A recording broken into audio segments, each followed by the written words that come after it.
Accident में पति बच गया तो पत्नी ने गोली मरवाकर उसकी हत्या करवा दी। ये सच्ची घटना हरियाणा के पानीपत की है, जहां पुलिस ने 3 साल बाद इस पूरे नाटकीय ढंग से इस घटना से पर्दा उठाया और आरोपी पत्नी और उसके आशिक को गिरफ्तार किया है।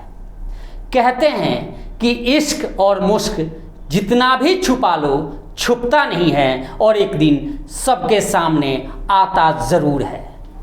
चलिए इस पूरे घटना को सिलसिलेवार ढंग से बताएं। उससे पहले नमस्कार, मेरा नाम सुशील कुमार है और आप देख रहे हैं पकड़ू.com। अभी तक आपने अगर चैनल को सब्सक्राइब नहीं किया है तो चैनल को सब्सक्राइब कर लें, फेसबुक पर फॉलो कर लें। दरअसल सच्ची घटना 7 जून को इस पूरे मामले का खुलासा हुआ। खुलासा ऐसा हुआ कि पूरा इलाका सन्न रह गया। इसकी गूंज पूरे हरियाणा में ही नहीं बल्कि पूरे देश में गूंज रही है। जो तस्वीर आप देख रहे हैं ये उस महिला की है, निधि की है, जो इस पूरे साजिश में शामिल है और साथ में एक इसका आशिक सुमित और दूसरा देव सुनार जो इस पूरे मामले का हत्यारा या ये कहें कि जिसने इस पूरी घटना को अंजाम दिया है। ये तस्वीरें देखिए, कितनी खूबसूरत महिला जो पति के साथ न केवल बेवफाई की बल्कि उसकी हत्या तक करवा दी। तो आइए इस पूरी घटना का जिक्र अगर हम करते हैं तो पूरा मामला 5 अक्टूबर 2021 का है, जब पानीपत के परमहंस कुटिया के पास विनोद बरारा नाम के एक युवक का एक्सीडेंट होता है। आनन फानन में वहाँ के लोग उसे अस्पताल में भर्ती कराते हैं, लेकिन अस्पताल में उसकी दोनों टांगें टूटी होती है, वो बच जाता है। अस्पताल से छुट्टी होने के बाद वो अपने घर आता है, पूरा परिवार उसका देख रेख करता है, उसकी पत्नी भी उसकी ढंग से देखभाल करती है। रिपोर्ट दर्ज होता है, पुलिस मामला दर्ज करती है और जब उस गाड़ी की तहकीकात की जाती है तो चालक के रूप में देव सुनार दीपक का नाम सामने आता है। पुलिस उसके खिलाफ मामला दर्ज करती है।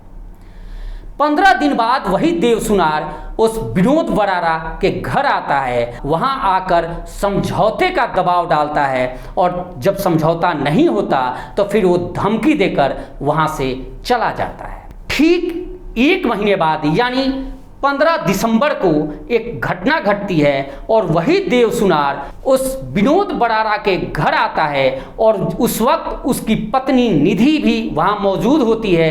उससे झगड़ता है और उसे गोली मार देता है। उस दौरान उसकी पत्नी बाहर से कुंडी लगाकर भाग जाती है और आसपास के लोग इकट्ठा होते हैं और फिर वहां देव सुनार उर्फ दीपक, जो पंजाब के भटिंडा का रहने वाला होता है, जिसने गाड़ी से एक्सीडेंट किया होता है, उसको पुलिस मौके से पकड़ लेती है। विनोद बरार जिसको गोली मारा होता है उसे अग्रसेन अस्पताल ले जाया जाता है। अस्पताल में डॉक्टरों ने विनोद बरारा को मृतक घोषित कर देता है और पुलिस अपनी तहकीकात कर जांच कर उस देव सुनार के खिलाफ मामला दर्ज कर देती है और उसे गिरफ्तार कर जेल भेज देती है। ये पूरा मामला चलते रहता है और करीब 3 साल बाद यानी 2024 में ही सुनवाई के दौरान अचानक निधि, जो विनोद बरार की पत्नी है, वो इस पूरे मामले से मुकर जाती है, यानी मुख्य गवाह वो होती है और वो पूरी घटना से पल्ला झाड़ लेती है, मुकर जाती है। जिसके बाद परिवार वालों को भी शक होता है और इसी दौरान मृतक विनोद बरारा का रिश्तेदार ऑस्ट्रेलिया में होता है, वो वहाँ से पानीपत के एसपी को एक मैसेज करता है और मैसेज कर निधि बरारा को भी शक के दायरे में बताता है और कहता है कि यह साजिशन हत्या है उसके भतीजे की, इसकी पुनः जांच की जाए। इस पूरे मामले की जांच की जिम्मेदारी पानीपत की CIA 3 को दी जाती है और CIA जैसे ही इस जांच को आगे बढ़ाती है, इसमें एक नाम सुमित का सामने आता है। सुमित उर्फ बंटू, जो गोहाना का ही रहने वाला होता है। चूंकि सुमित उर्फ बंटू की बातचीत दीपक के साथ भी कई बार हुई होती है और सुमित की बातचीत नज़दीकियां जो विनोद बरारा मृतक है उसकी पत्नी के साथ भी होता है।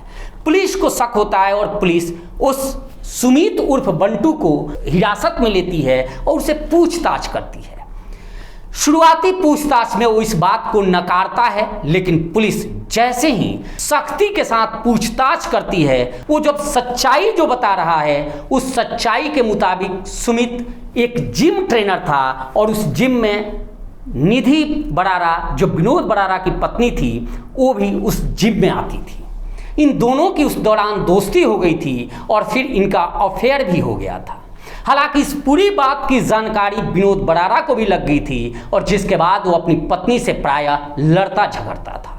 इन्होंने पूरी सुनियोजित तरीके से एक साजिश रची और इस साजिश में पंजाब के भटिंडा के देव सुनार उर्फ दीपक जो ड्राइवर का काम करता है उसको भी इन्होंने शामिल किया।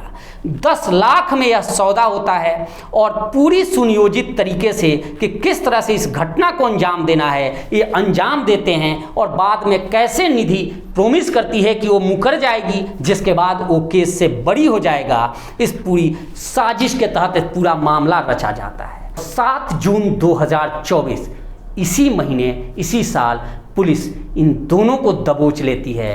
दोनों को की रिमांड होती है, इनसे पूछताछ होती है और पूरी घटना से पर्दा उठने के बाद इन तीनों के खिलाफ पुलिस एक बार पुनः दोबारा मामला आगे बढ़ाती है और तीनों अब जेल में बंद है।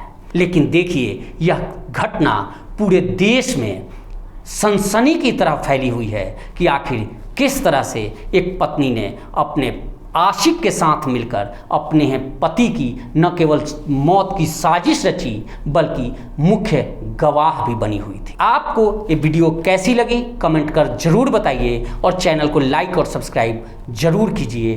धन्यवाद, नमस्कार।